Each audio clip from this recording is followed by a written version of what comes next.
这是要防备什么哥斯拉怪兽啊？居然会让咱们这么厉害的人都聚在这里。哼，好多都是秘密战场上的老熟人，各个组织的兵马，以及杀手。牢里关着的是什么人？这种配置全球罕见。如果有一个人仅仅只是因为在看电视的时候看到某个人说了一句让他非常不爽的话，无论他是谁，身在何处，周围有多少人保护，第二天这个人可能会尿裤子，可能会丢了小命，也可能在屁股上被写上到此一游。这样的人，你们说可怕不可怕？怎么可能有这种人？这样的人还是有的，我还以为只是个传说。快说说，老子的长枪专打传说。此人无名无姓，据说仅靠一人之力，就让全球地下世界那些杀人不眨眼的大佬们改变了规则和秩序。被他盯上的目标，就如同坠入看不见一丝希望的黑暗之中。他的代号，没错，他若为神，天长明；他若化魔，如永夜。有人！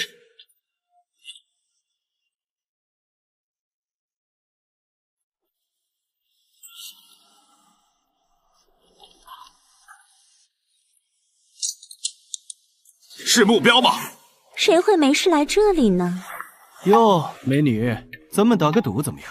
啊，你想赌什么？如果老子解决了他，你就做我的搭档怎么样？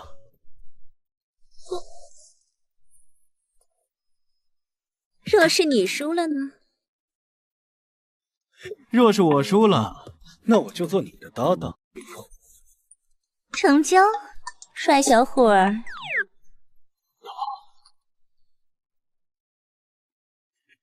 真是最适合狙击的天气了。对方距离这里至少2000米。他的世界第一的狙击记录是3540米吧？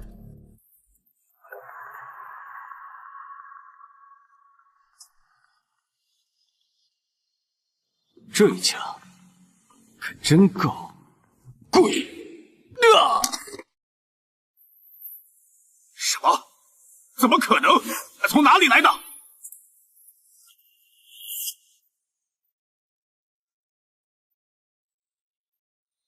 老板，到底是什么家伙？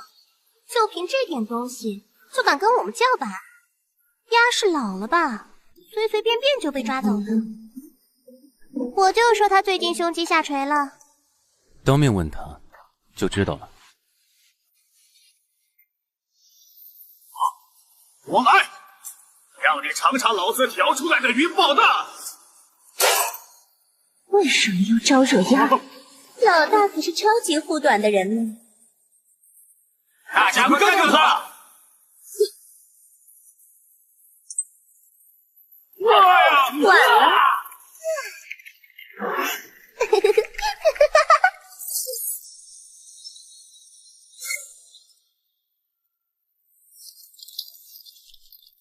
老大，好久不见了呢。今晚可以请我吃顿西餐了。你这个年老色衰的狐狸，休想跟我抢老大的时间！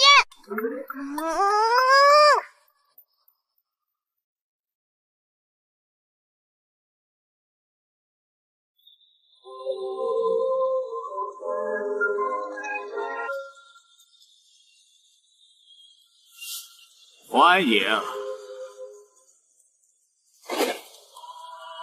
我的贵客。什么情况？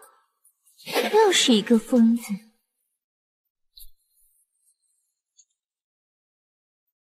说手段，你还有什么保命手段？只要这里停止了思考，或者我离开了这里，这里方圆10公里的地方，瞬间就会化作一堆飞灰。老大，地下确实埋藏了很多高能炸药，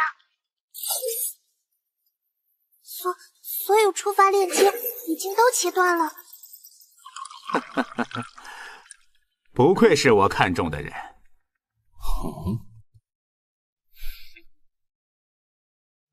我很好奇，你是怎么说服丫配合你一起演这场戏的？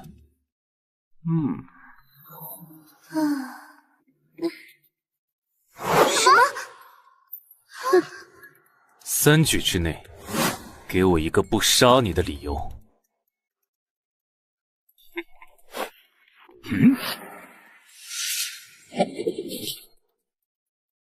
地下君主永夜对敌人冷血无情，但是唯独对自己身边的5个手下极度护短。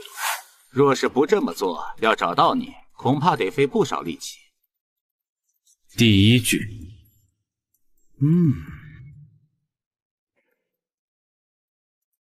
你相信轮回转世吗？一张照片能说明什么？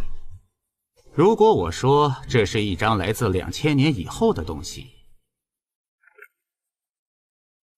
若是旁人说出这番话，我会当做一个笑话。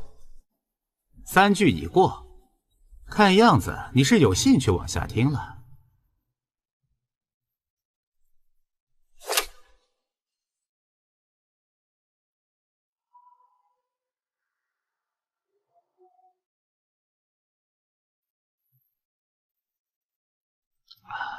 距今2000年以后，人类早已进入了修真维度，人类本身的潜能远超想象，神话时代的仙佛遍地的盛景成为了现实，你信不信？信不信，取决于我最终的判断。所谓的修真嘛，无非是当人类发现了原来人类的身体也具备释放火焰、操控各种自然现象、身体极限的力量的运用远超常规的这个真相。万年前的仙佛神话被重现了。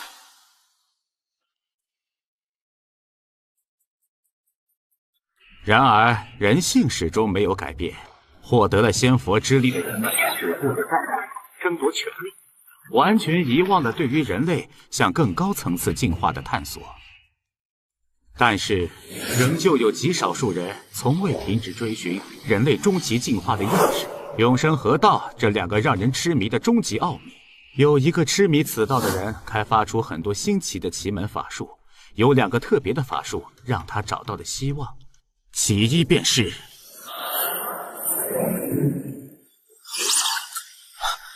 能够窥见目标前世今生，被他命名为洞观筋骨。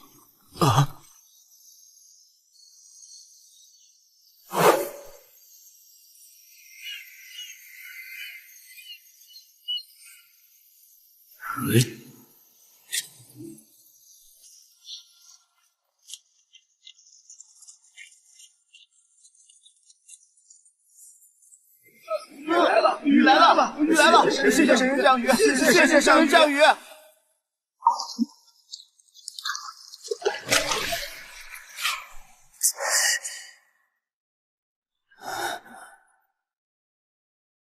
抱歉，因为环境不同的关系，我并没法深入施展这招。第2个法术是什么？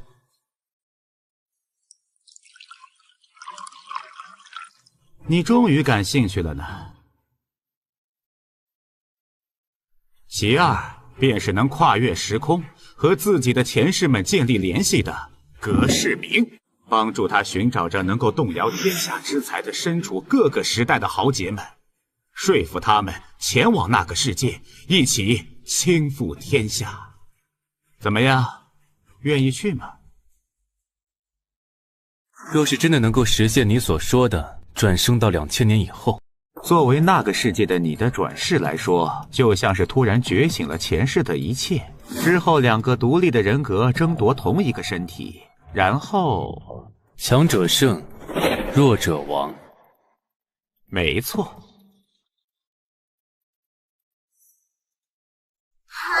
开什么国际玩笑？老大你是疯了吗？到底和你说了什么鬼话？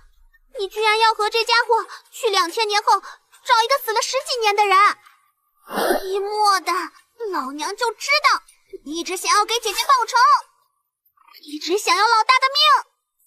我也会一起去。什么？也有病吗？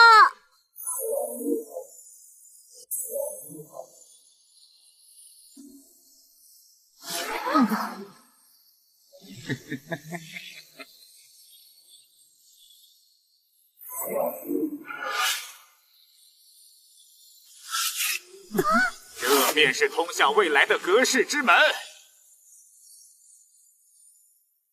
伟大的奇迹呀！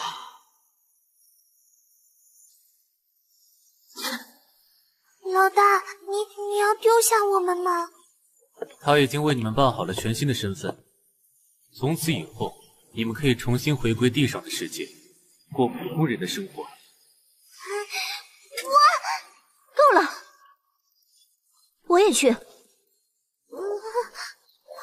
喂，虽然不知道你跟老大和鸭说了什么，门票还够吧？够。我不认识他，也不想认识他，但是他是老大活下去的原因，而老大你是我们活下去的原因。既然你决定好了，我与你一同赴死。我也去。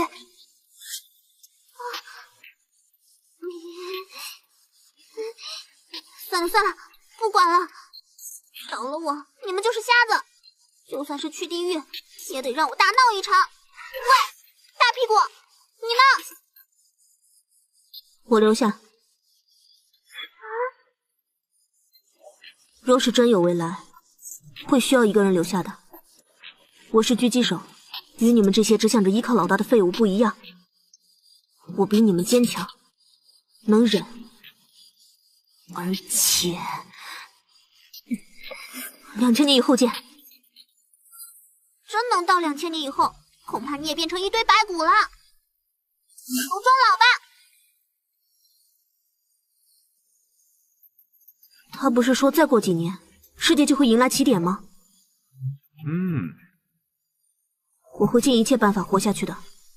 到时候，你恐怕就得叫我祖宗了。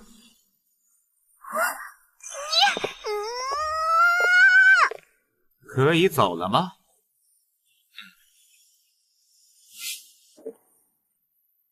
这是只有在最肮脏、最残酷的地狱，才能结出的最美的花，真是羡慕你们呐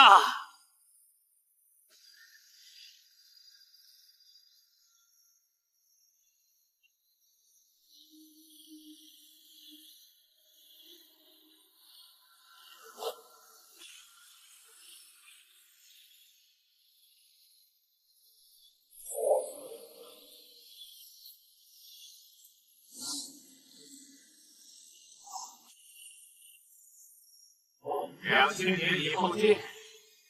永夜君临前20分钟。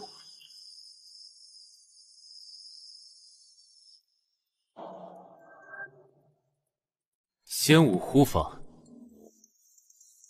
文息。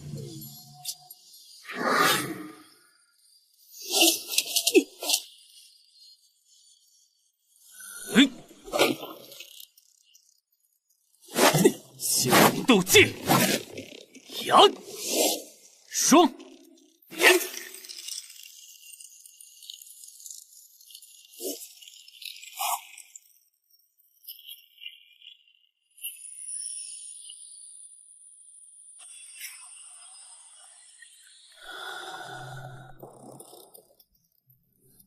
热身好了没？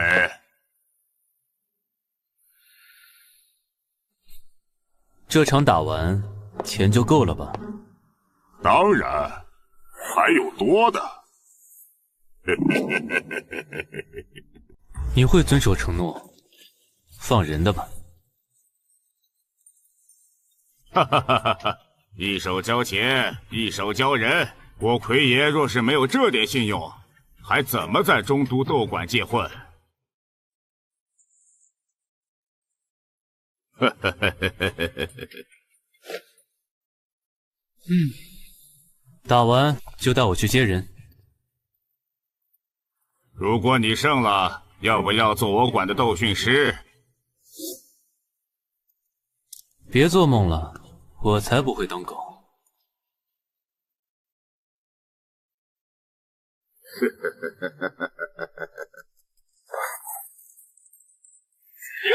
老子是最强的！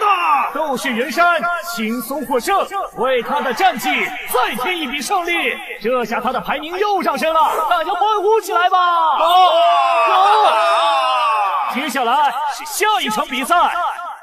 从青龙门出来的是1年前进入这地下斗士赛，修武仙法，获得9胜0败的超级新人白练。据说打赢了这一场，他就会隐退。真是太可惜了呢！他的对手是在这残酷的地下斗士赛隐退的老人，在残酷的生死斗中活下来的，战绩25胜6负的鬼王枪龙夺。如今为了治愈女儿的学着再度复出。这趟世道残酷，你我无冤无仇，既然在此相斗，各自有着不得不活出性命的理由。即使给那些自诩高高在上的贵族老爷们当做消遣的乐子，那就生死无怨，各安天命。出现了！这是只有武仙对兵仙才能打出来的壮烈。鬼王降龙夺得以在此地下世界立身的仙兵斗技仙兵断剑，一枪在手，终是无死角的防御。想要破它，只有一种方法。此枪1丈之内，若无3倍强我，万法不侵。你行吗？不行也得行。仙武呼吸，伏火，金刚皮。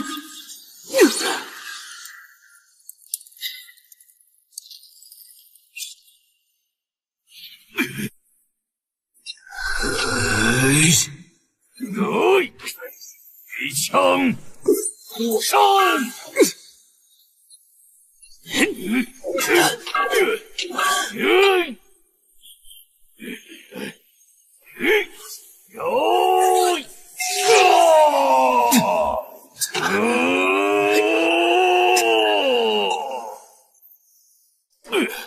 鬼枪还山。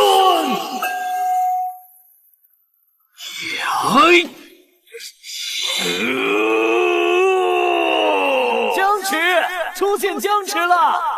虽然白练刀枪不入，但是龙夺用强力的枪兵剑法穿山，阻止了他前进的脚步。龙夺化解了进退两难的死局，把两人带进了消耗战。很厉害的一招，但是你能坚持多久啊？切！小花不住，机会！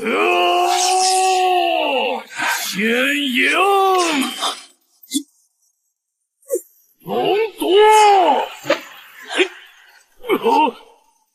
什么？结束了！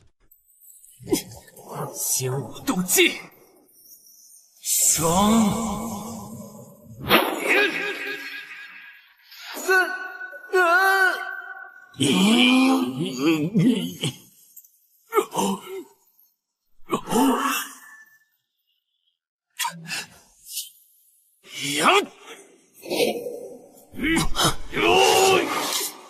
回马枪，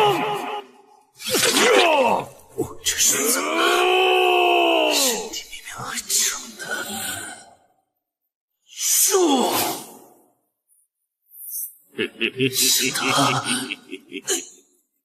为什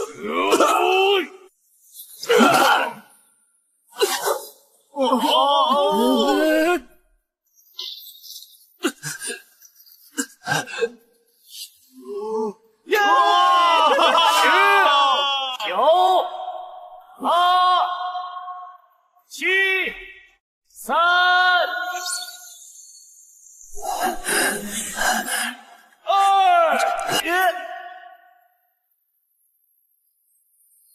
这就是2000年后的世界吗？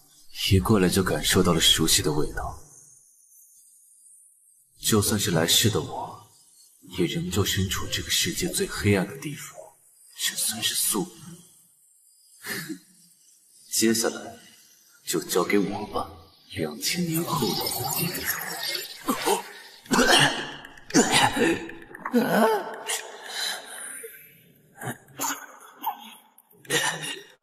这站起来了。刚才那枪没有贯穿他的要害吗？怎么可能？喂，别站起来了！既然活着，就别送死了。那家伙对我隐瞒了很多信息，但不管怎样，既然此战是为了他，我们都有不能退缩的理由。大舅得罪了，离心脏还有寸许。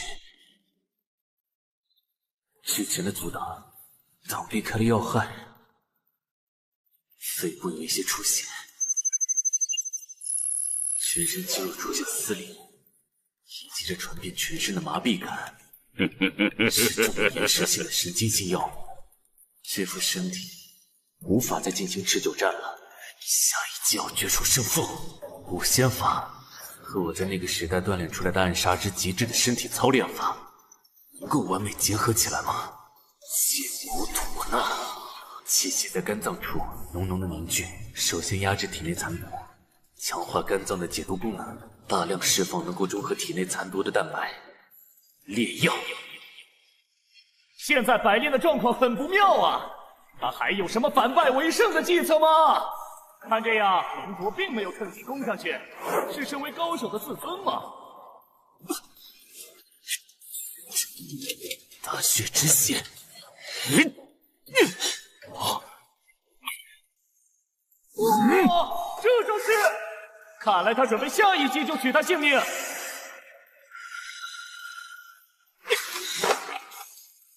这是何等的无谋啊！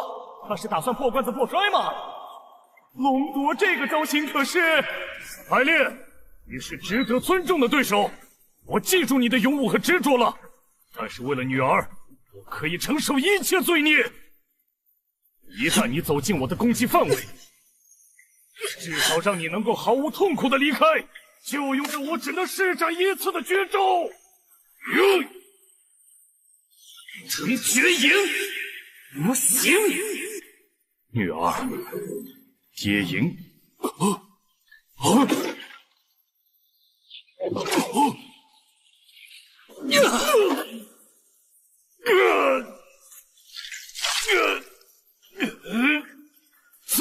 怎么回事？你怎么会出现在这里的？到底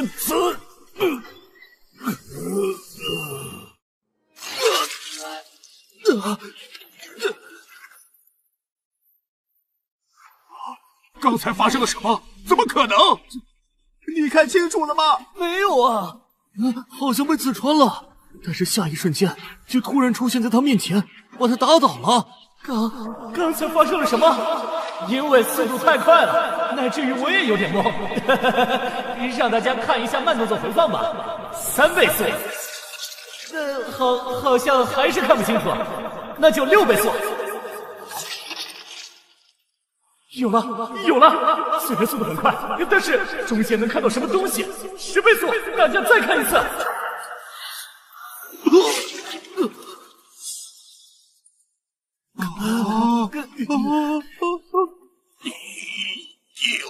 这是何等惊人的神技！计算好龙夺刺出的极限距离，身体后仰的瞬间，利用突刺和收枪这一瞬间的停顿，抓住枪杆，再借助收枪的速度和力道，击中了龙夺的要害。刚才那下是我彻底输了，为何不取我性命？胜利的那个人决定做什么，输的人无权过问。我宣布，此战胜者百炼！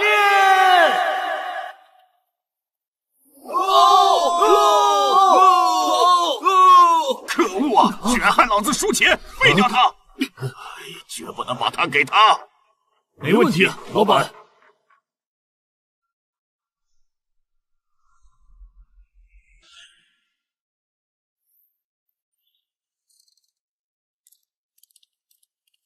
魁爷打手，李斗神退役选手，蝮蛇，善使五毒。哟，绷带都没解，你小子还是挺有骨气的嘛！老子最喜欢摆弄那些有骨气的家伙了。魁爷打手，李斗神退役选手，风猫，右手5指骨中嵌入铁指甲，圆可玉，近可撕。龟爷交代了，会留你一条小命的。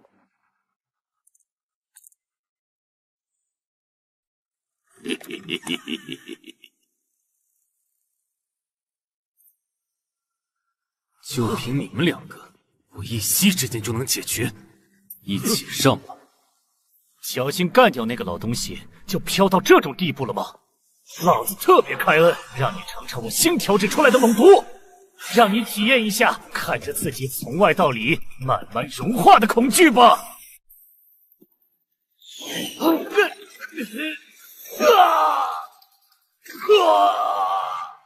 借尽心肘。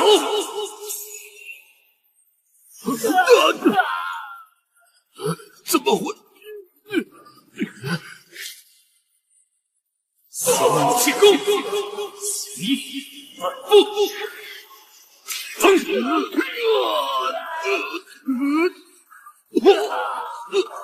喂，不是让你们别那么快结束吗？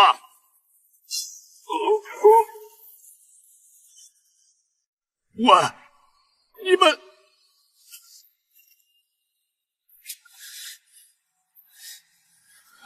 他明明身受致命伤，却还能冷静地用激将法刺激我们放弃联手，形成1对1的局面。还有从来没有见过的强大且诡异的招法，瞬间扭转局面。进门的那一刻，他就已经把我们的生死牢牢地掌控在了手心。这感觉简直就像是李斗神的绝对王者绝影，居然让我回想起那个还没出手就吓得我夹着尾巴逃出李斗神界的男人。怎么可能？你明明只有你不是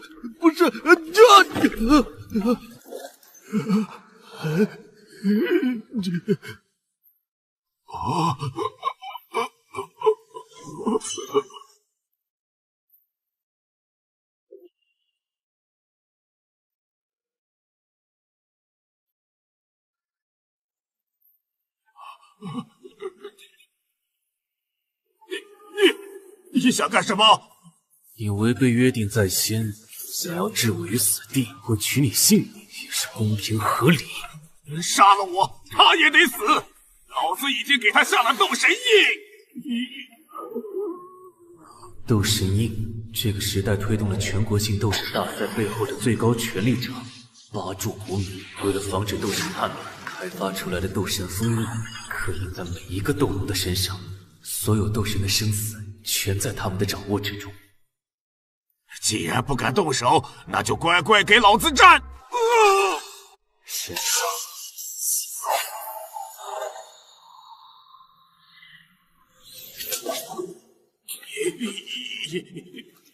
你敢指我？你这招换做旁人还真管用，可惜遇到了我。你对我干了什么？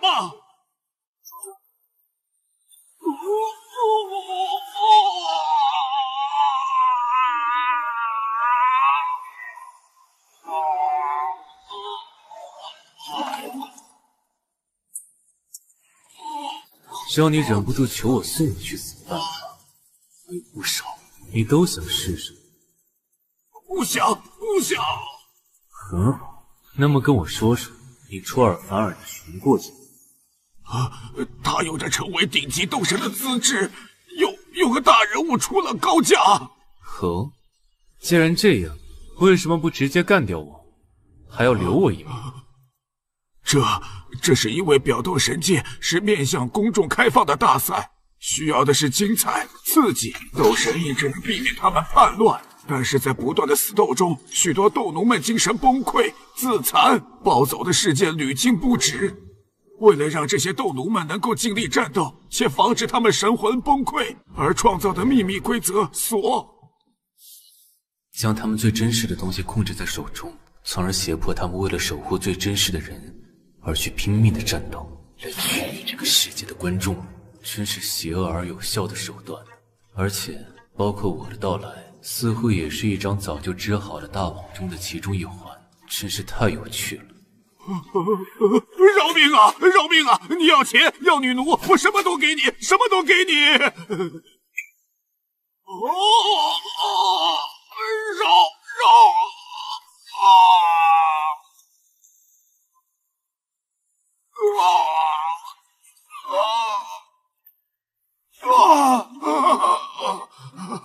刚才这下只是为了告诉你，死亡对于恶人是种解脱，活着才能身处地狱。你想干什么？我们玩个游戏吧。您说，我会继续替你打理斗神赛，尽量给我安排厉害的高手，而我还会做你斗馆的斗训师，他由我来专门锻炼。都听你的，我都听你的。不行不行，他已经被大人物看中了。我，这是你要解决的事情。作为游戏对等的奖励，我告诉你一个秘密。什么？你只要取我性命，便能解除这个状况。不敢不敢。不用担心，如果你能找到夺走我性命的高手，或者在不被我察觉的情况下解决了我，你的问题就解决了。答案已经给你了，你就尽量的发挥你的狡猾才智吧。你是个疯子！现在带我去见见他。天行斗馆牢房。原本的世界无法了无生死，只要活着心有牵挂，就会不自觉的对于来世缘这虚无缥缈的东西心生向往。来到这一世，却如此真实的让人感受到了这虚无又真实的东西。这一世遭遇匪徒洗劫，我带着他逃了出来。后来我俩相依为命，以抢食为生。快点吃！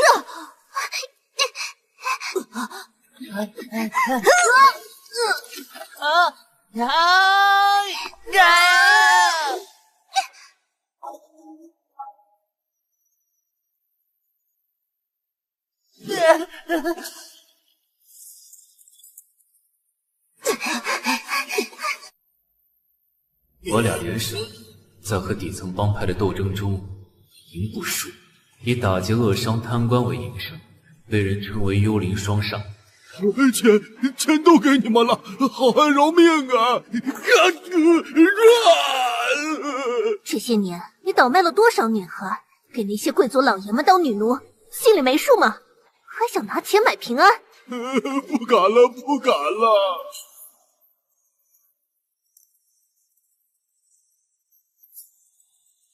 实行，走。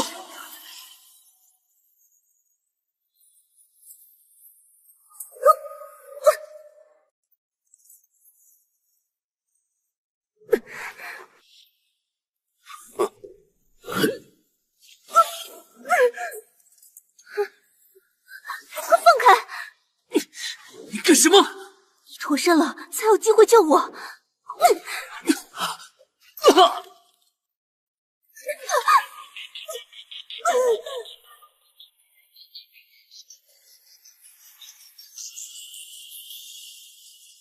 这个时代，有资质的女性罪犯会作为拍卖品被各大斗神馆拍走，训练成为斗奴，参与残酷的表斗神赛，取悦全国的观众。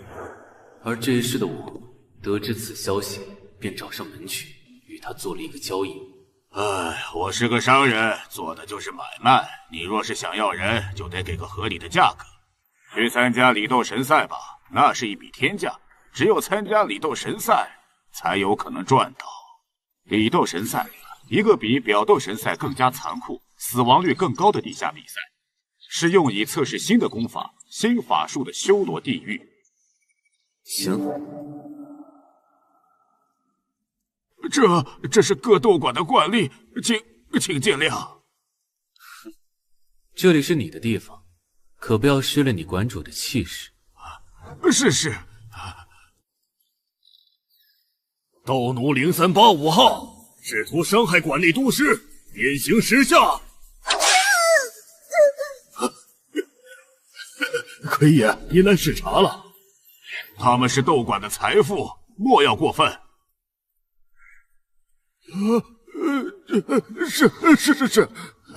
魁爷今儿是怎么了？转性了？这里，任何时代，只有在最黑暗的地方，才能诞生出最坚强、最美丽的生命之花。你来了。我来了。你不是他，萧何呢？在之前的李斗神战中，他的神魂受创，此刻正沉睡在这里。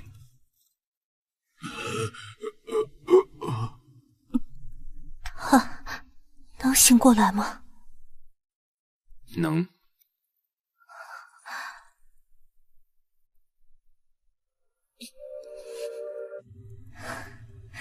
那么，你是谁？为什么会出现在这里？如果我说我从2000年前来到这里，要寻的人在你这儿，你信吗？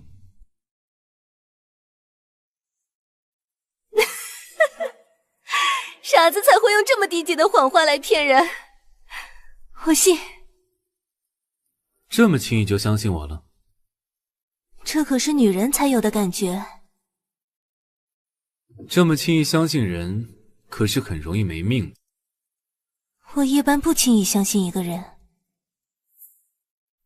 如果我说你捡回来的是一个从地狱里逃出来的恶鬼，你信吗？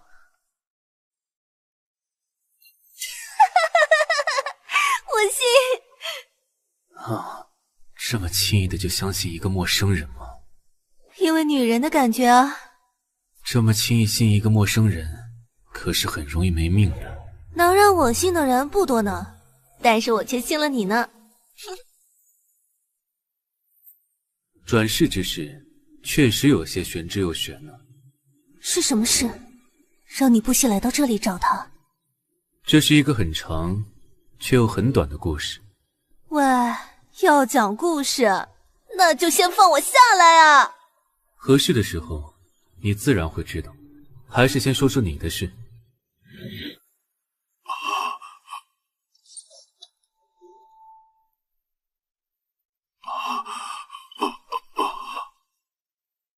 魁爷密室，求放过女王大人、姑奶奶。所以这家伙把我卖了，又骗了阿萧。从一开始他就盘算好了。求！那些人很快就会回来把我带走了，那我们快逃！你被施了斗奴印，逃到哪里了？那怎么办？被施加了斗奴印，黄和达都不行。只要有对等的随后手段，也是可以解决问题的，也可以直接强行抹杀。但是硬碰硬是最后的手段。在选择什么样的解决方案之前，尽量了解更多的情况，选择最优方案是一直胜下去的关键。先听听他怎么说。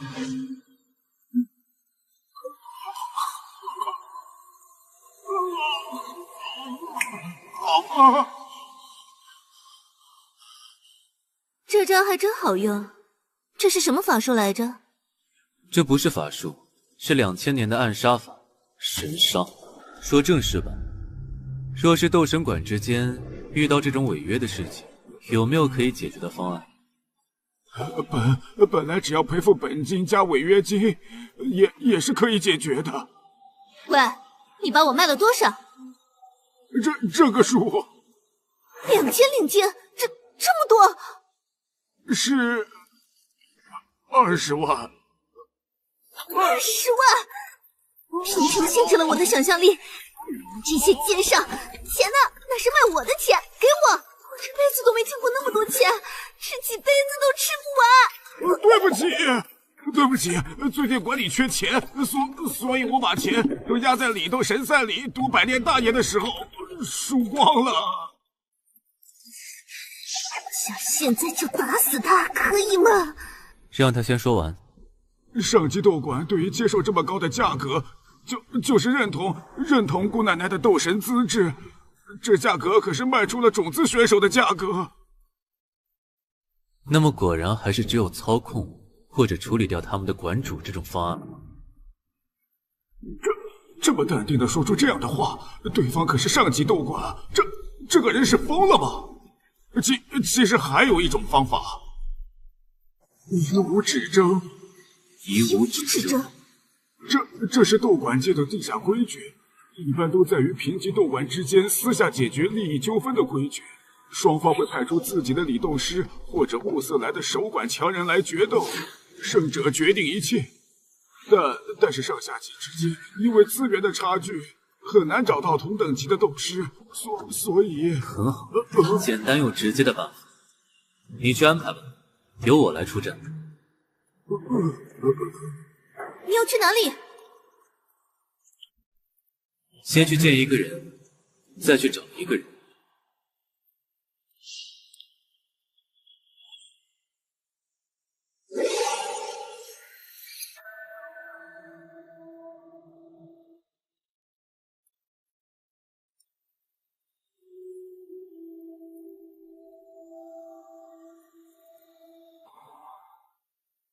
欢迎光临，请问想喝些什么？2杯20年份的老刀烧。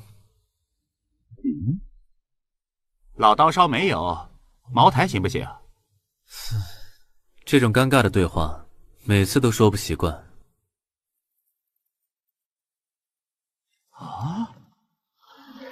贵客，请等等。不好意思，各位，小店今天打烊了。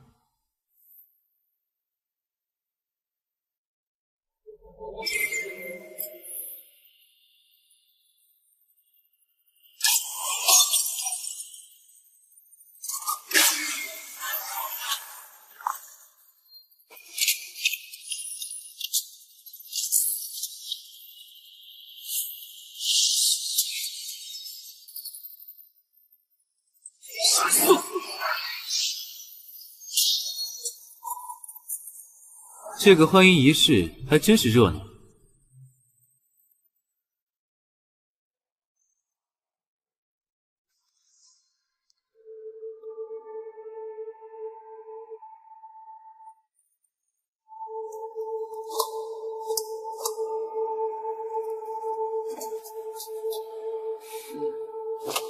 对不起，因为我的任性，让你久等了。我可是等了整整2000年啊！当然是久等啊，混蛋老大！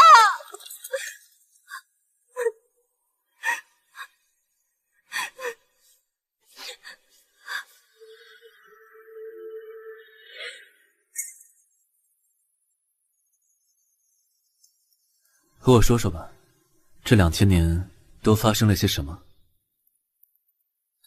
老大，你虽然变年轻了，但是这份只属于你独有的微笑，只有我们能看到呢。因为你们是我最重要的同伴。自你们离开后1年，如那个人所说的，旧世界的起点便出现了。几个神秘人物突然以仙人之姿现身于世，布道传法于世界，人类从此便由科技文明走向了探索人类自身极限的修真文明。那几个是什么人？不清楚。让人感到可怕的是，即使以当时老大你所掌握的全球情报力量，居然找不到这几个人的来历。你都做了些什么？我用老大你留下的财富和资源，组建了这个存在了2000年且遍布世界的组织，渗透到世界的每个角落，收集一切能够收集到的情报，记录一切能够记录的历史。因为我知道，老大你在这个时代一定用得到。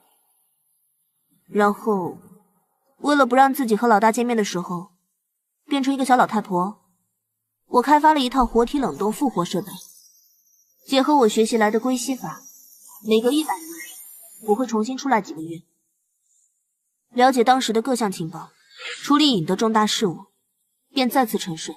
现在刚好第20次。即使现在在这个世界还流传着关于我的传说哦。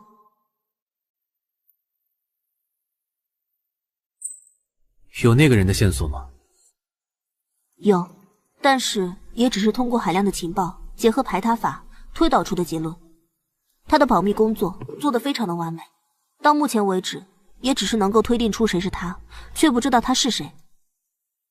我要去见见他。老大，要我陪你去吗？我们陷入了他织就的一张大网里，这让我很不舒服。我想单独和他聊几句。他就是这个时代最具权势的8柱国之一，龙氏当家人的第3子，龙冠氏。好，还有一件事，找到他们。好。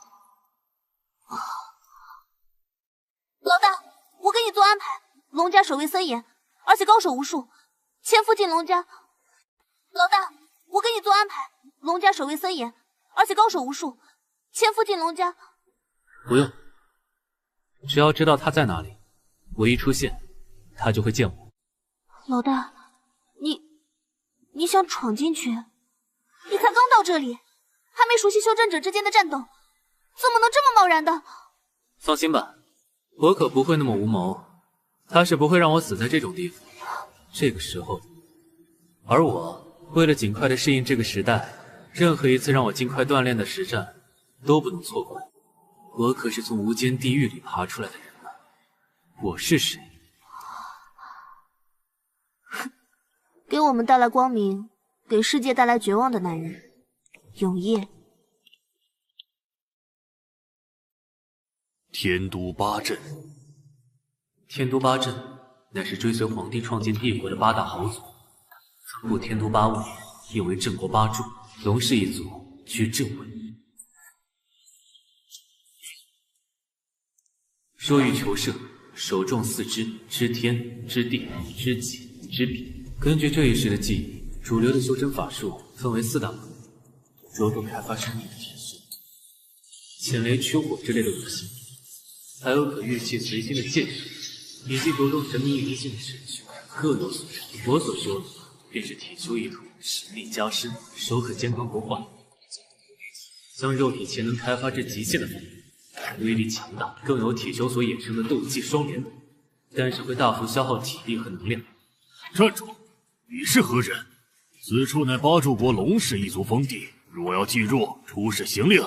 此刻我在上一场斗神赛的伤势还未愈合，无法施展斗技，正好试试体修结合2000年前的中华秘传武法会有什么样的效果。喂，让你站住，听见没有？石头是你将全身的力量聚集于手掌掌心。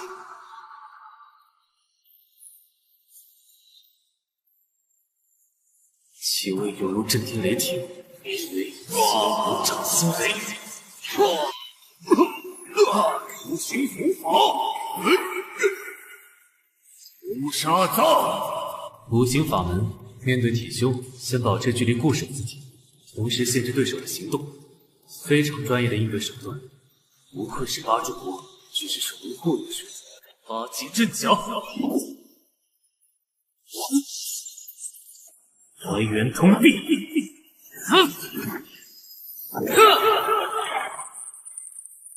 新大牛。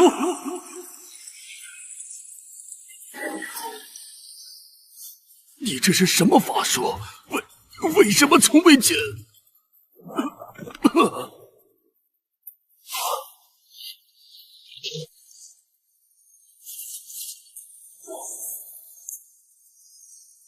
他来了，感觉怎么样？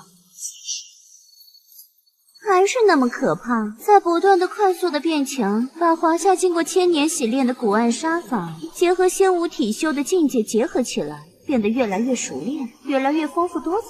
你觉得他此来的目的是什么？应该是察觉了你真正的目的才过来找你，顺便利用龙氏的战力进行决死修行，快速的让自己进入这个时代斗仙最强战力之列。哼，这进化速度有点快呀，毕竟在那个时代，他可是已经将自己的精神和肉体锻炼到人类极限的地下皇帝永羿。你不想去试试吗？还不够，还不够，还差一点，再等等。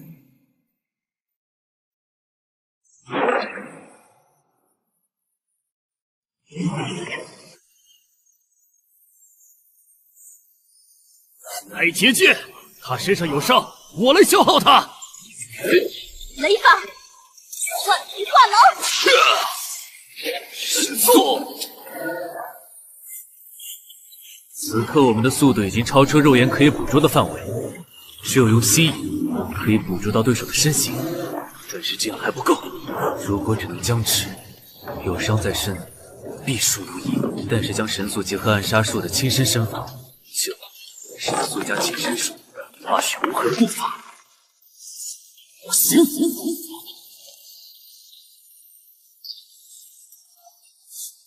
雷法，万雷风诀。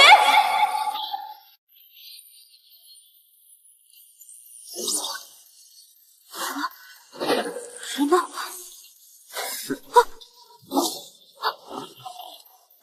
感谢你助我修行，到我了。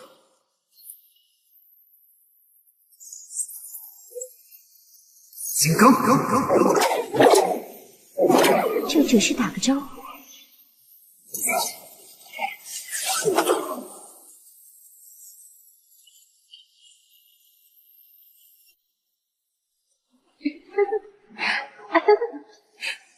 这无穷无尽的攻击，你能抵挡多久呢？不会这就没戏了吧？真是豪迈又优秀的法术啊！一边吸收碎石，一边再喷射发射出来，源源不断，生生不息。太极棉身。不，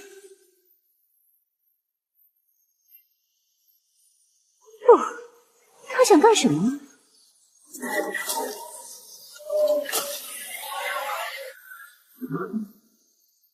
你呢？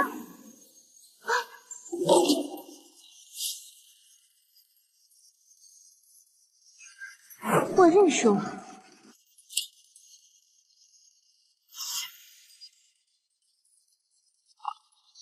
你想知道是谁赢了吗？很可惜呢，好像是我更厉害点。是吗？他在哪里？带我去见他。哼，他也迫不及待的想要见到你呢。走吧。对了，现在我叫紫月，别和我的前世搞混了。我和他虽然性格完全不一样，但是对男人的审美还是合拍的呢。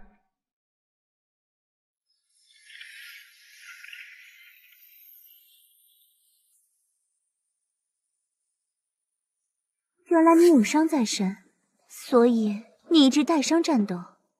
我继承了前世的一切记忆，明明知道你很厉害，但是看着现在的你，还是感觉面对着一个藏在黑暗之中的巨大的怪兽。你想说什么？这个时代变得越来越有趣了呢。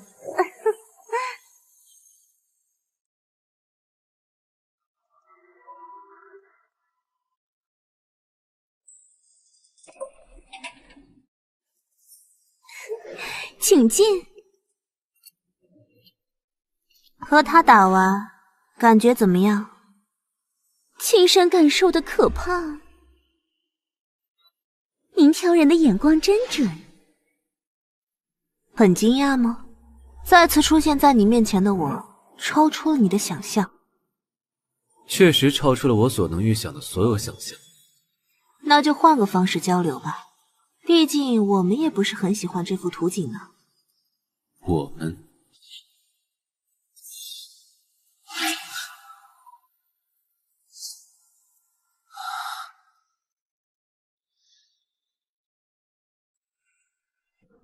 欢迎我的贵客，我可是等你许久了。啊，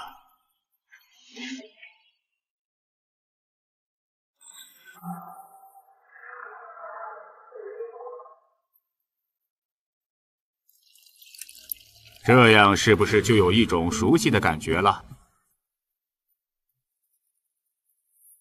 请坐。所以，这就是刚才所说的你们。这2000年前的鸡尾酒，可是这个时代不曾有的好东西呢。若是觉醒前世人格和现世的人格毫无芥蒂的互相接纳，加上一点特殊的体质，便可以共存于同一副身体里。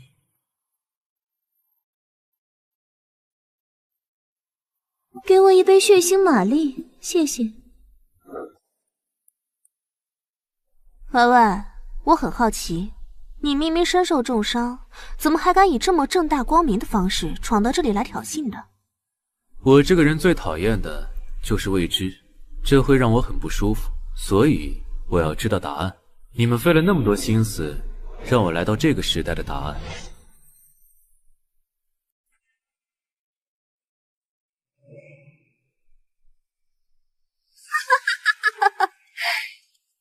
我输了，还是你更了解他。我自罚一杯。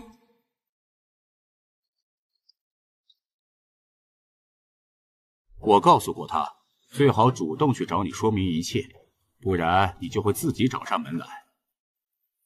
虽然我们互相接纳了彼此，但是就算是你把他描绘成多么可怕的样子，本座身为八柱国龙家这一代的当家人，就算你找上门来，又能怎么样呢？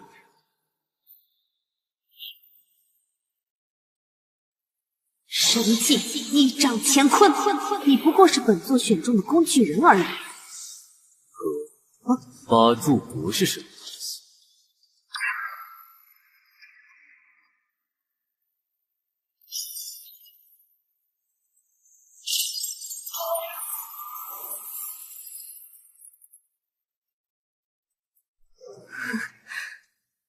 他也会神修法门，这可不是一朝一夕能练成的。你们怎么没告诉我？我不是说过，在那个世界，没有人能了解永夜帝王的全部啊。这不是神修法门，是密宗无上正道密修梦幻观。看样子和神修很相似嘛。可以开始聊聊了。你问吧，我知无不言。给我找好了锁，所以才敢这么自信的知无不言吧。聪明人之间打交道，隐瞒是件风险很大的事情，没有筹码的合作同样是件风险很大的事情。将我从2000年前带过来，还做了这么多布局，这件事本身，即使是这个修真的时代，也需要调动国家级别的资源。我要知道你们的计划。哼，真是个迷人又危险的男人呐，让我第一次涌起身为一个女人的情感。是吧是吧，继承了前世记忆和感受的我，可是很清楚地感受到他的魅力呢。不过不同于男女之情，还要在那之上，感觉就像是能够毫无保留的信任，为之赴死的感觉。女人啊，总喜欢把话题带偏，就由我来说明一下情况吧。2000年前被后世称为隔世五仙的5位圣者，让世界走向了起点，整个人类文明的根基被彻底颠覆。金钱、权力的魅力远远比不上人人皆可成仙以及永生不死。虽然至今也没人了解五仙的来历，以及他们后来又如何从历史中消失，但是普通人可能拥有绝佳的资质和超强的实力。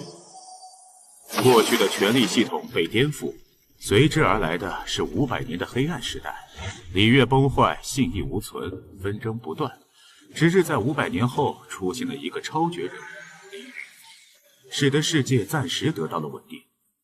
我不是来听故事的。这很重要啊，因为500年的黑暗时代已经让隔世五仙的仙道大学变得残缺不堪，但是自凌云峰之后的1000多年间，更是仙路断绝。有能力和智慧的后人们一直在努力地构建和重新开拓仙道之路，而到了现在，能够再现的最高境界仅仅只有金丹之境。所以现在即将出现新的变化，但是由此带来的力量变化与原本的权力根基将再次出现矛盾。真不愧是能被称为永夜的人物，我真是选对人了呢。没错，其实这表里斗神赛制，表面上是为了作为帝国稳定工具，作为全民竞技娱乐，其实是八柱国为了研究金丹境之上，停留在文献记载的元婴心境所设置的实验场。经过数百年的测试和观察，我们已经发现了通向下一个境界的道路，但是随之而来的是对新境界的极端渴望，和由此带来的对八柱国权力以及国家根基所带来的不确定性产生了强烈的矛盾。八柱国们面对这个情况，分成了激进派和保守派两个没有妥协的对抗势力。所以你就是激进的那一边，成了刚才那副样子。权力算什么？即使是金丹境，人类的寿命也不过区200年不到。但是那元婴境界是内蕴盛开，寿元可知800，有了更多的时间，不是比金钱、财富更有价值的东西吗？就可以探索更深的可能性，怎么可能有人能抵住这种诱惑呢？你说是吧？这和我有什么关系？因为我就快死了。八柱国共议国事，原本4对4，势力均衡的时候，谁都不敢轻易动手，因为谁都不愿承担失败。而我的激进行动导致的结果，平衡崩坏。保守派一旦占了上风，激进派的势力就会面对保守派的全面围堵清剿，最后很可能演变成一场诸国之间全面战争。双方的矛盾已经不可调和，如果早晚都要打，不如趁着我还没完蛋之前就提前开战，这样保守派的胜算就大大降低。以此为底线，大家一致同意推出一场范围可控的秘密战斗——8节争霸赛，由各自选出或者培养的最杰出的战斗代表参与里斗神赛，最后夺魁者拥有世界走向的权利，而你便是我们经过筛选而定下的龙氏代表。行了，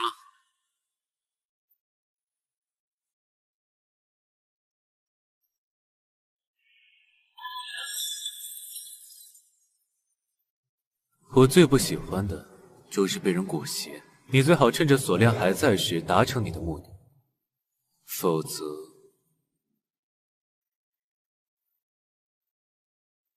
你们会迎来比失败更悲惨的结局。他原来是这么可怕的人物吗？确实可怕呢。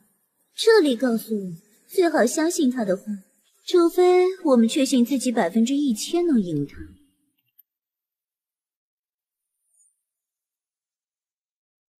老大，事情谈妥了。拜托你的事情进展如何？已经带过去了。好，那么继续下一步吧。老大，你见到九尾了吧？现在的他叫紫月。紫月是八柱国龙氏家族重金招揽的精通五行法的超级修士，而且还在和龙氏当代家族进行极其秘密的法术开发，是这个帝国顶级的高手之一。他觉醒输了吗？他可是号称千面人，将各大国所有政要、军方势力玩弄在手中的超级谍报女魔头啊！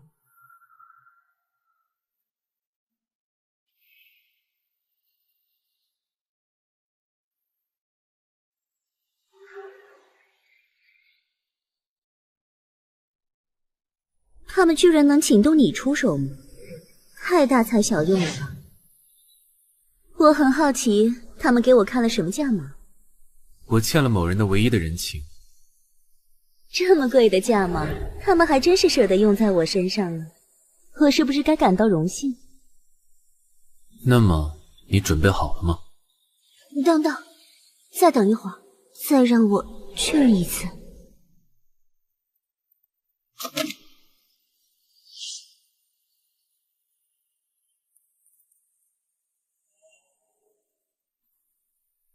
你看，面对如此美景，我还是感受不到一丝情绪，就连这个表情都是面具戴久了，肌肉记忆自动摆出来的，因为这样最能迷倒男人。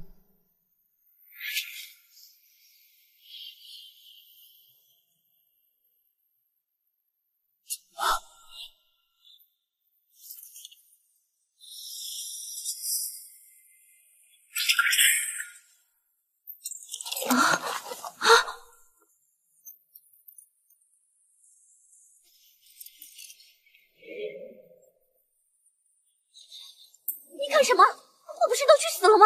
放手！放手啊！九尾已经死了，现在的你想活？你凭什么？你凭什么这么认为啊？就凭你现在这份情感，是属于你自己内心最真实的。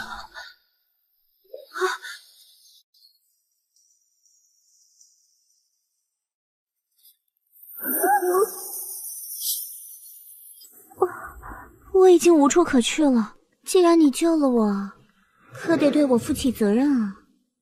这两者之间有什么关系？没什么关系也没关系啊。听说你也有几个手下，多我一个不多，少我一个不少吧，管饭就行。随你。喂，大会的错误谁赔啊？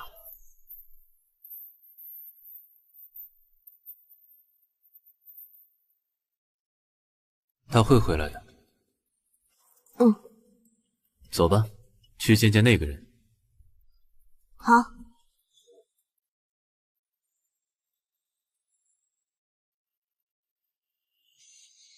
你们到底是谁？告诉你们，我可没钱付那么高的医疗费。老爸，安静点好吗？护士姐姐在那么认真的给你包扎，你怎么能这么没有礼貌？对不起，乖宝宝，爸爸错了。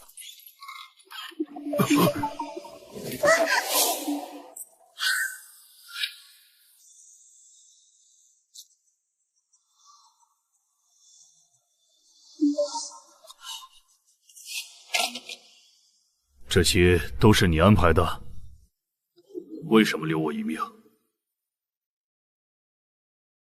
伤口处理的怎么样？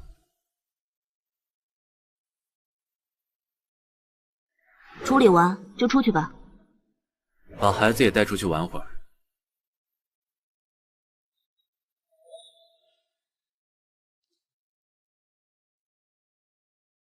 跟姐姐出去买棒棒糖吃，好不好？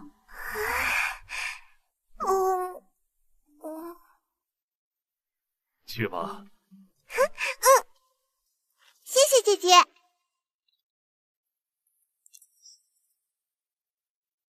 我来找你帮个忙。我答应。哼，你答应的这么快吗？老子的命都是你给的，现在还能和女儿在一起，就是对我天大的恩情。我这条命就归你了，说吧。替我取一人的性命。好。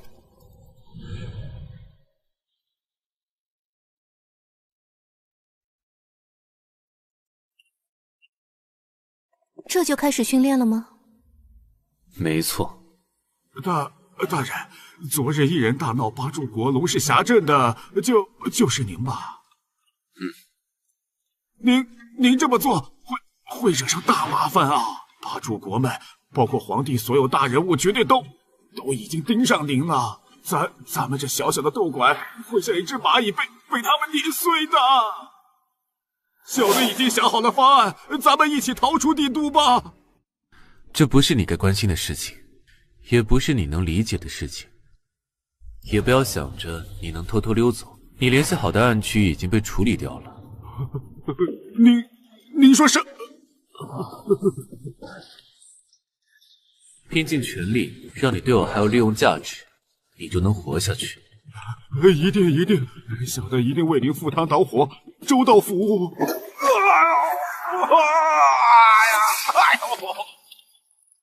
不要脸老东西！姑奶奶教训的是，小的不要脸。不，小的没有脸，小的只是两位最忠心的仆人。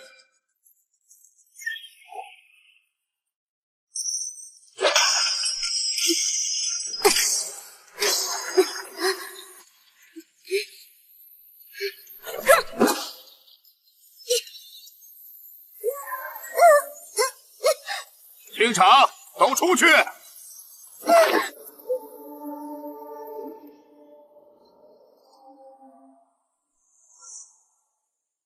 这两人是谁？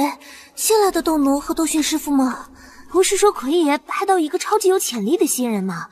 就是他，看着也不怎么像嘛。闭嘴！说过多少次了，在这斗神界，不要小看任何人，不然会丢了你的小命。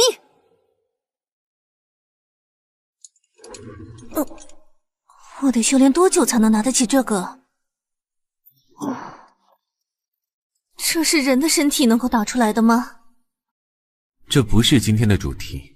根据斗神赛制的规定，每个被打上斗奴印的人，半年内至少要参加一场不限等级与规模的斗神赛。所以新人斗神的丧生率是极高的，大都是缺乏实战经验，以及被恐惧与胆怯束缚了手脚。那要我干什么？活下去。什么？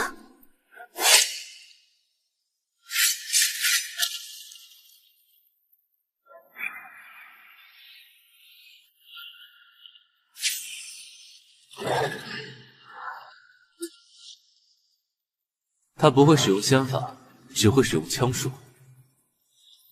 从现在开始，直到晚饭，他会以夺走你性命的觉悟对你展开追杀。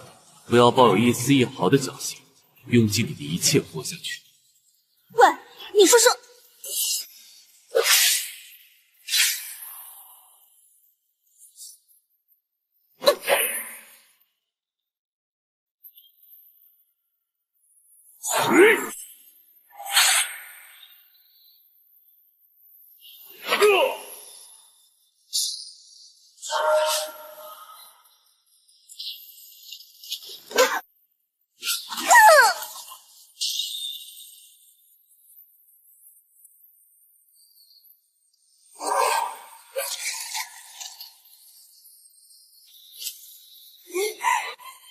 从小就在为了生存而拼死争夺资源的环境下成长，对于杀气有着深入骨髓的敏锐，身体自动做出反应。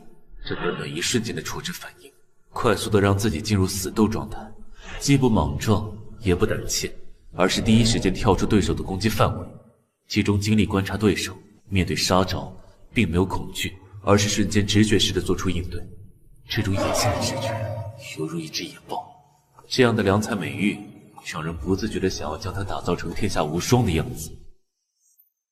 这里就是传功室。你也进来。好嘞。嘿，您坐，我来给您做介绍。小的曾经就是斗馆的解说，专门负责修行解说的。因为人缘好，意外打探到斗神赛牌外赌局的内幕信息，押上了全部身家，发了横财，才开启了这间斗馆的。哪个时代都不缺你这种左右逢源又有野心的人物，时机和运气到了，还有可能登上那最高的地方。不敢，小的只是想发点小财，混口饭吃。爷，您才是超乎小的想象的大人物，小的一定全力辅佐您，做好你的跟班。开始吧。得嘞。之前已经向爷讲过斗奴的来源和掌控体系，接下来该要介绍斗奴的培养，包括境界的提升与法术门类的选择与修炼。为了让斗奴能够快速的参与斗神赛，目前主流的便是符丹，兴起于10年前，以速度快、结单率高而广受好评。有什么副作用？一开始死亡率很高，但是随着需求量的增大，到现在符丹的死亡率非常低，而结丹的效率也非常的高。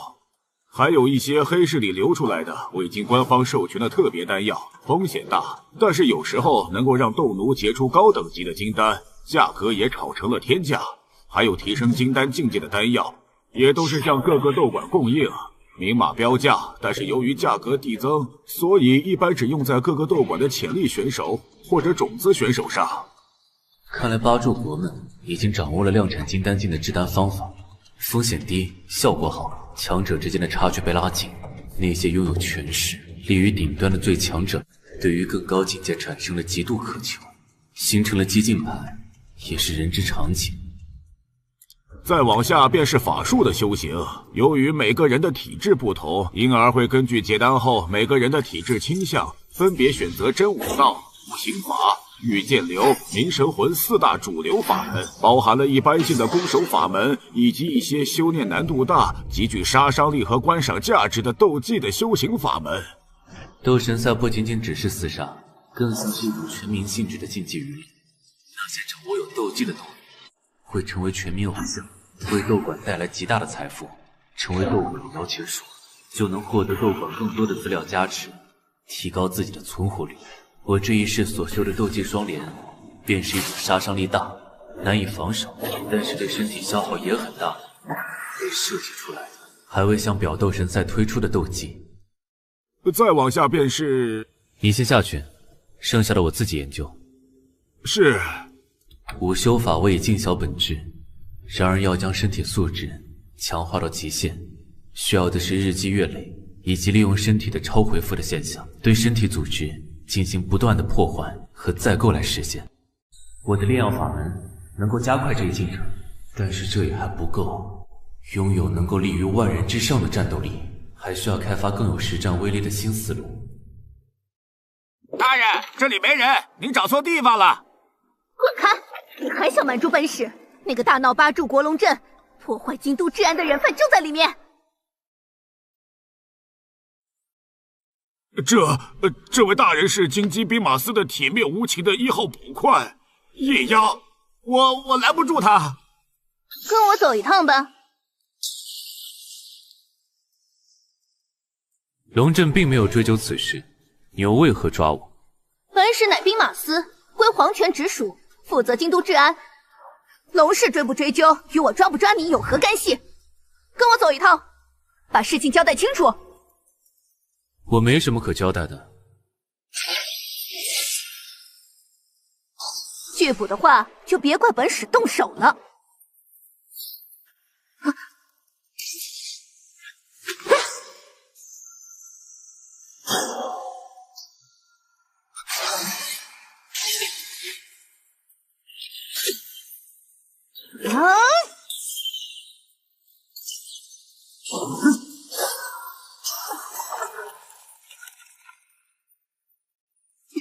好手段，再来！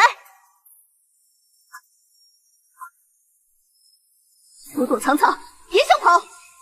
木神通，金开头，玄式，暗杀古法，起杀，神通术，这是区别于4大术法类系统之外。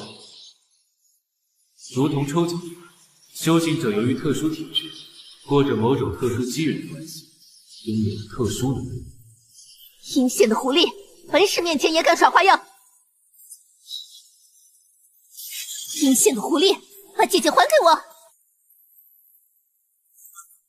那便试试抓住我吧。提修法门，身行千里。小桃，没门！拼速度，本使还没怕过。御剑惊雷！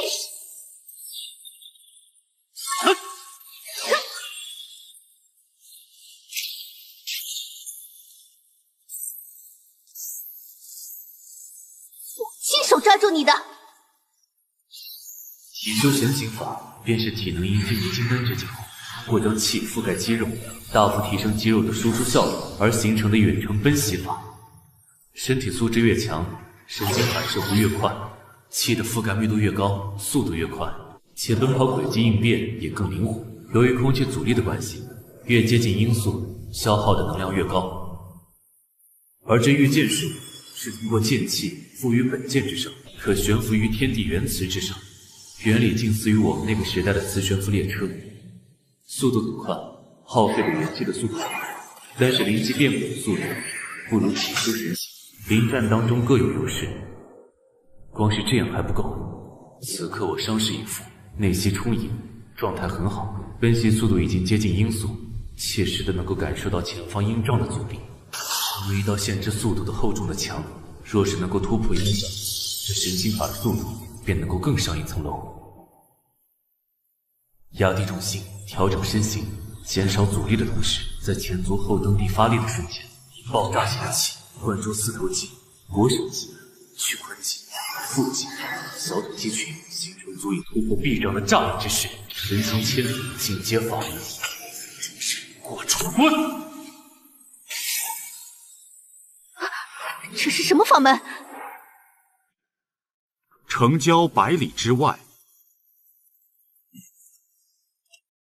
这便是2000年后的风景，你有什么感受？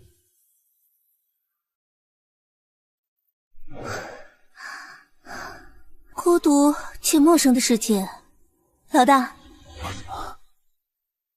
我终于把你等来了。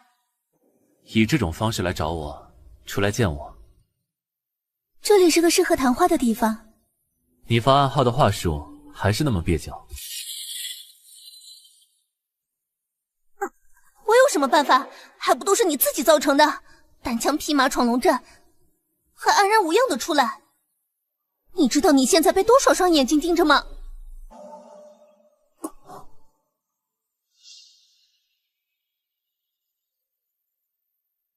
老大，对不起，我早就找到你们了，却没能守护好你和姐姐的转世，最后让你们陷入到这种险境当中。傻丫头，你这种总喜欢把责任揽在自己身上的坏毛病，总也改不了。别把我当小丫头，这个时代里，我可比你和姐姐年长。说说你的发现吧。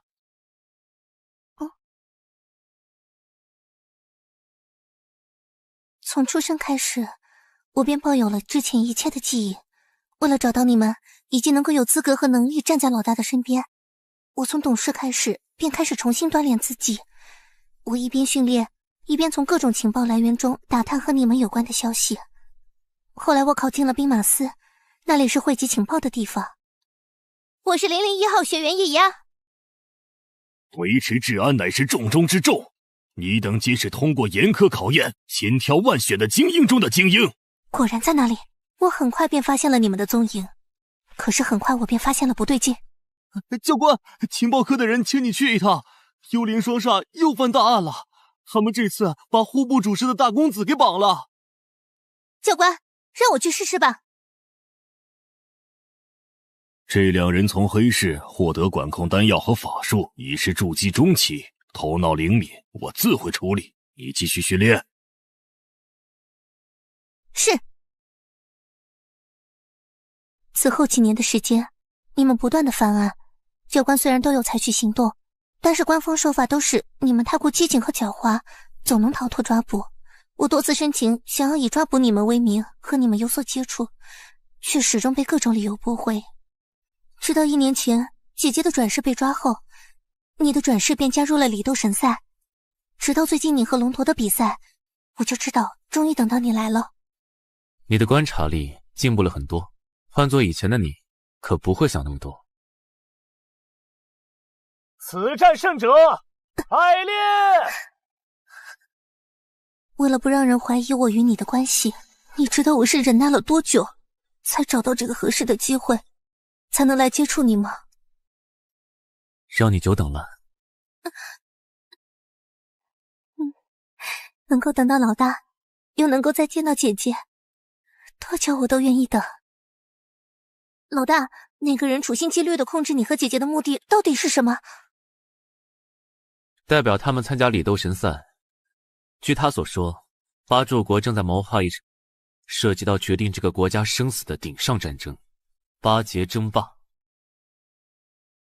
永夜将龙关事所言向叶鸦尽数道来。有想到什么？里斗神赛效仿我们那个时代拳击赛的赛制，参赛选手需要先打排名，进入前15的选手以及上一届的斗神一起重新竞争斗神的头衔。看似是个讲究实力的规则，各方势力为了获得斗神的排名，其实会采用很多黑暗的手段，包括下药、超轮消耗、伤害累积等方式，无所不用其极的来打击对手，扶持自己的种子选手。这种局面在我们那个时代也经历了不少，我们都是怎么处理的？任他妙算千万，神通广大，后具之法千万条，我等只行霸道，微服一切，是为斗神。决死修行，以战养战，以最快的方式将身心进阶到最巅峰的状态。所以这便是老大你闯龙阵的原因。这只是其一，其二是为了保护的。正如你所说，独闯龙阵之后，其他势力的人必然会关注我。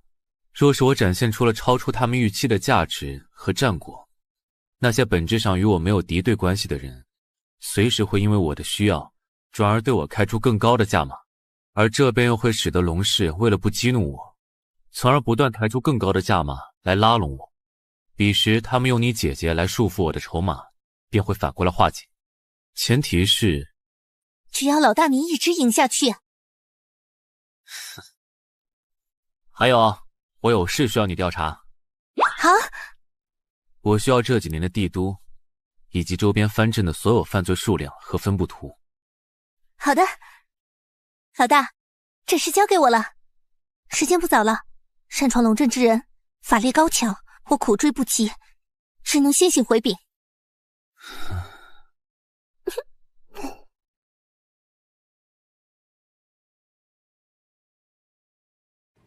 让你混蛋，让你这样，让你那么狠，再来啊！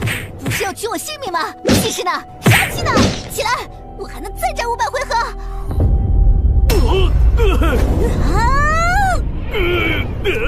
快让他住手啊！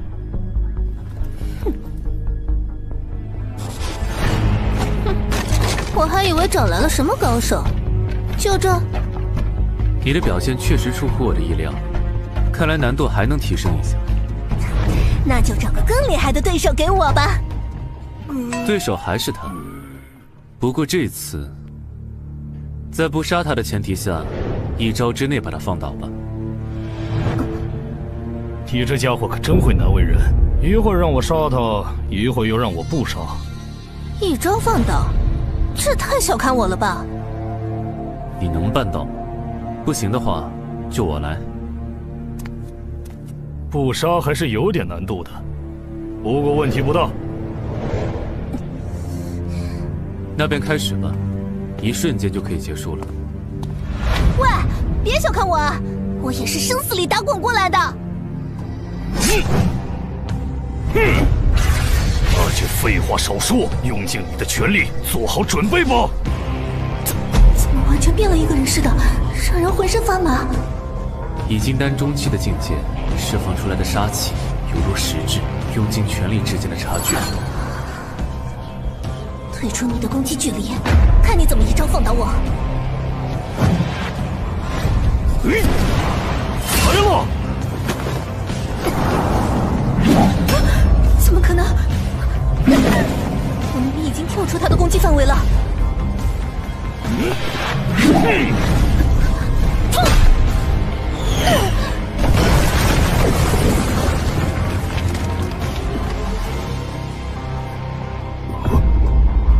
要不要这么狠？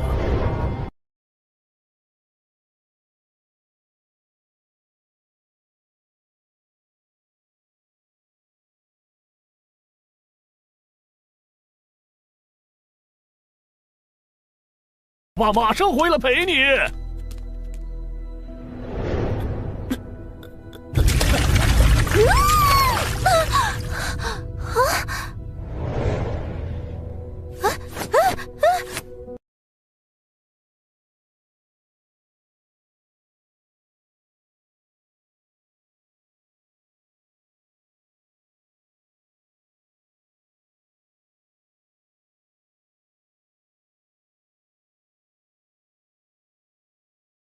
我连输在哪里都还搞不清楚。一开始我以为我已经在他的攻击范围之外了，在我刚以为勉强躲过他的刺击的时候，下一瞬间就有一道枪影从旁边打过来。我感觉他还是有所保留的，不然一开始我可能就挂了。他只是用了仙法结合枪法最基本的蓝拿扎，在你以为自己感受到他的恐怖杀气之后，退到你以为的他最可能的极限的突刺范围之外，你就已经落入了他的陷阱。而实际的情况，龙夺突刺的同时，放松了自己的双臂，任由双臂在强烈的突刺下，手臂关节在韧带的带动下，如同弹簧一般的做了2次延展。原本他这一枪便是准备打击你的头部，把你打晕。出乎他意料的是，你在街斗死斗中锻炼出来的直觉，让你瞬间做出了下蹲的反应。此时的龙夺临时变招，只是用了一个抖枪的动作，从突刺变成抽打。真是好不拖泥带水，干脆利落啊！他是怎么变得这么强的？那是为了重要的目标，忍受极限的艰辛，将身心千锤百炼的结果。这么说，能躲过他的第一击，我还挺厉害的嘛！他的实力在里斗神赛里大概在40名左右。还有那么多比他更厉害的人，那么你比他厉害多少？我只有稳稳地站在第一，你才有生机。而若是你无法活着等到我拿下第一，这一切也都没有了意义。你明白吗？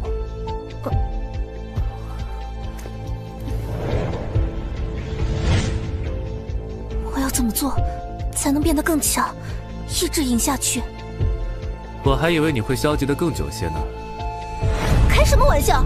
如果消极就能活下去，那我早就是消极之王了。想要快速变强是有捷径的。快说，快说！极限训练还不够，向死而生，不断的在生死边缘活下去，将你的战斗潜能激发到超越极限，你才可能在短时间内超过那些已经在斗神赛上通过不断的胜利拥有了地位和实力的高手们。只有不死才能活下来是吧？我可真是毫无退路啊！不过我们不就是这么一路活下来的吗？要我干什么？尽管来吧！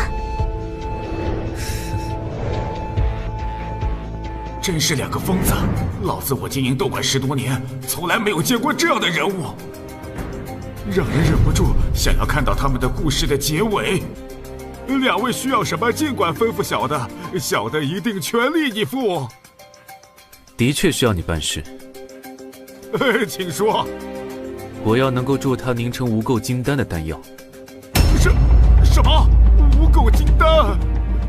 这玩意儿还只是流传在极少圈子里的情报，我也只是听说一点而已啊。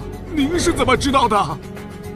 不该知道的不问，你能活得更久一点，记住了吗？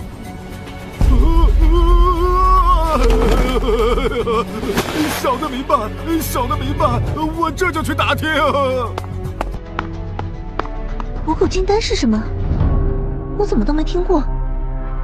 人从出生开始便分平等，有人立刻居顶，有人形如游龙，有人擅长战斗，有人擅长研究，有人心思细密，有人不拘小节，各有所长，也各有所懂。金丹也是如此，无垢金丹便是金丹中的最高品阶，体内法力的恢复能力、法力的储存量以及法力的输出效率上，都比普通金丹要高出许多。面对对手，就具备了更多的优势。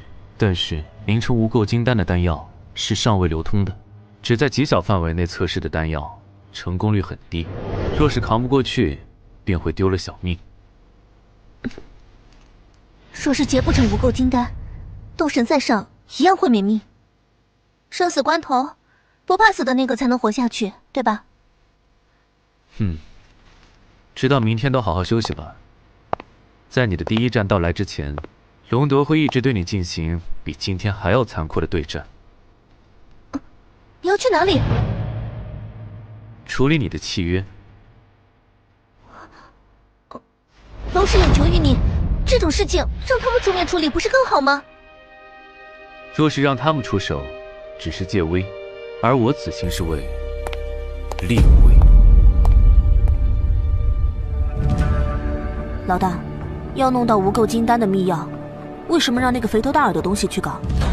银可以弄来。杀鸡怎能用牛刀？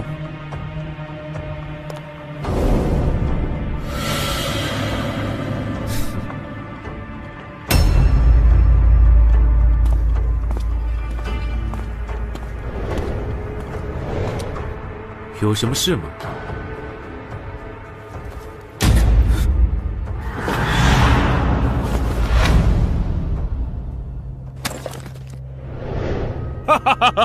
哎呀，别放出那么刺骨的杀气嘛！知道你要来此，本侯是来看看你的风采的。同为8节争霸的选手，本侯可不像那些喜欢把自己藏起来的蝇营狗苟的家伙那样，要看就大大方方的看，要打就轰轰烈烈的打，就像你闯龙阵那样痛快。身为8柱国之一的男人，从幕后跳出来亲自下场死斗，我并不讨厌你这样的武痴。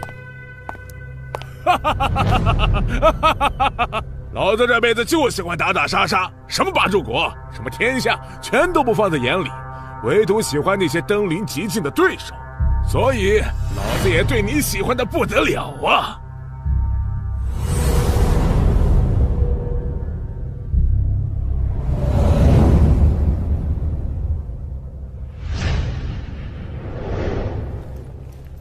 这里是老子的麾下一处产业，别那么客气，直接进去便是。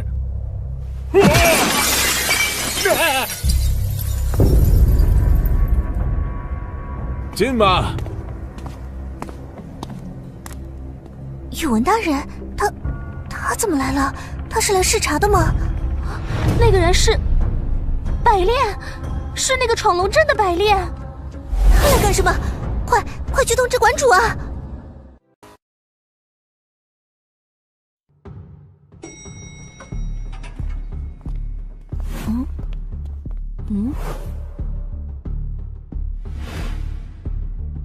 大老板，这里可是你的产业。踢坏了大门，小女子可是要去你府上报销的哦。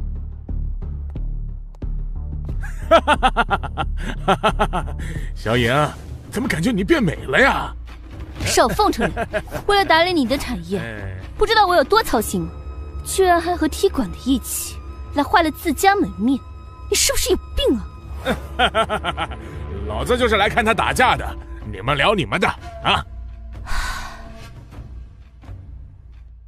既然发动了以武之争，那便开门见山吧。那个丫头可是人家花了大价钱买下的，想拿回去就得凭真本事。这以武止争的规矩，你可知道？发起人发起的挑战，应对人必须接受。公平起见，挑战规则由应对人提出。很好，那么我的规则就是，由你提一个让人家满意的规则。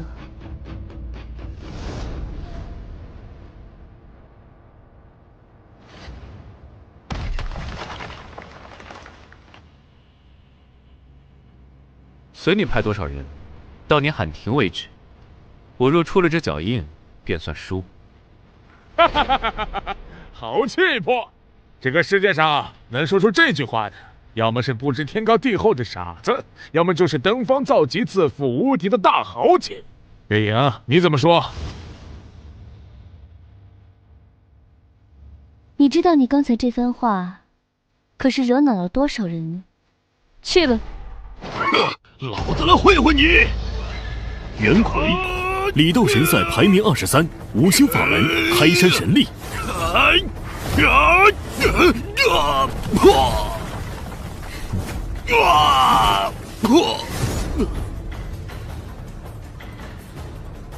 看出什么门道没有，小影？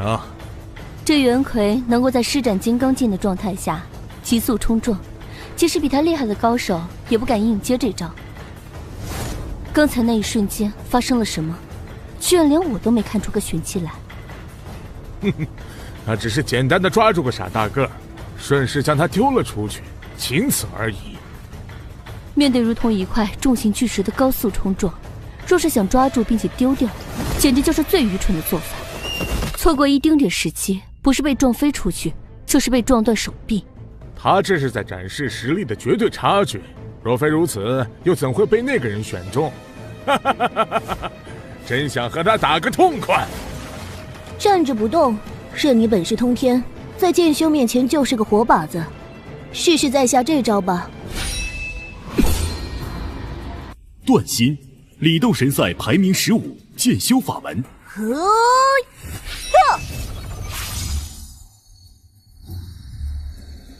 这样，阁下还如何接住？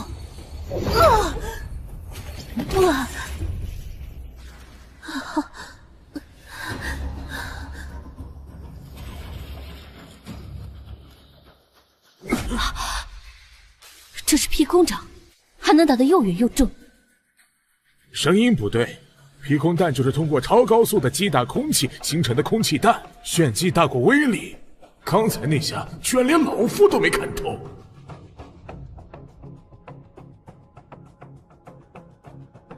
才2下子就顶不住了吗？馆主该不会就只有这些手段吧？你们也是靠实力才打下名声的斗士，这2下便把你们镇住了吗？用火的来！五行火法，很严。